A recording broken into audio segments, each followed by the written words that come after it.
नमस्कार, ESPN 9 news में आपका स्वागत है। मैं हूं आपके साथ दिनेश कुमार। दिल्ली शराब नीति घोटाला, इस विषय की चर्चा पूरे देश भर में है। आखिरकार क्या वाकई अरविंद केजरीवाल इस शराब नीति घोटाले के मुख्य षड्यंत्रकारी हैं? क्या वाकई अरविंद केजरीवाल के नाक तले ये पूरा घोटाला किया गया और क्या अरविंद केजरीवाल ने इसकी सुगबुगाहट भी नहीं लगने दी?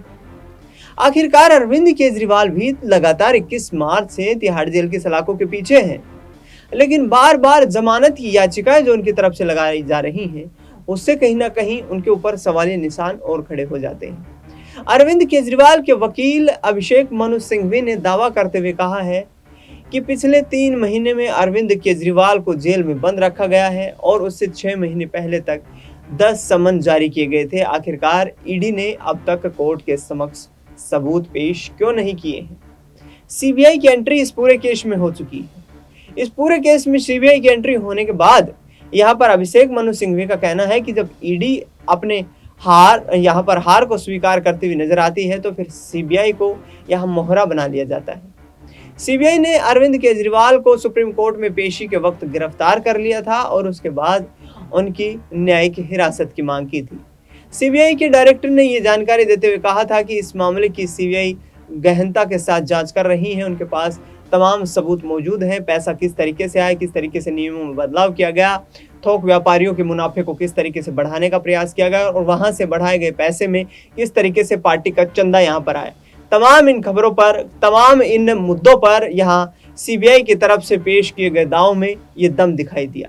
लेकिन आखिरकार अरविंद केजरीवाल के वकीलों की तरफ से ये कहा जा रहा है कि यदि कोई यहाँ पर स्पष्ट आपके पास सबूत है, कोर्ट के समक्ष पेश कीजिए। लेकिन यहाँ पर ईडी पर सवाल खड़े होते हुए नजर आ रहे हैं कि क्या वाकई में ईडी ने कोई सबूत ना होते हुए भी अरविंद केजरीवाल को गिरफ्तार करने के पूरे इस रणनीतिक षड्यंत्र को अमली जामा पहनाया? आम आदमी पार्टी तो इसे राजनीति से प्रेरित एक षड्यंत्र बता रही है। उनकी तरफ से कहा जा रहा है कि यह आम आदमी पार्टी को खत्म करने का प्रयास है, क्योंकि इस वक्त देखा जाए दिल्ली में एमसीडी में भी और दिल्ली सरकार में भी आम आदमी पार्टी काफी मजबूत है। आगामी वक्त में दिल्ली विधानसभा के चुनाव होने वाले हैं और ऐसे में यहाँ पर भारतीय जनता पार्टी सियासी लाभ उठाने के लिए अरविंद केजरीवाल की छवि को केंद्रीय जांच एजेंसियों का गैर कानूनी तरीके से इस्तेमाल करके खराब करना चाहती है। इसके साथ साथ आगे आने वाले वक्त में चुनाव लड़ने पर जब सवाल पूछा गया तो यहाँ आम आदमी पार्टी के राज्यसभा सांसद संजय सिंह साफ तौर पर ये कहते हुए नजर आए कि आम आदमी पार्टी मजबूती के साथ दिल्ली में चुनाव लड़ेगी, अकेले दम पर चुनाव लड़ेगी और अकेले दम पर चुनाव लड़कर एक बार फिर से दिल्ली में सरकार बनाई जाएगी। तो क्या वाकई में अरविंद केजरीवाल की जेल की सलाखें टूटने से पहले ही यहाँ पर आम आदमी पार्टी कोई बड़ा सियासी खेल करती हुई नजर आएगी?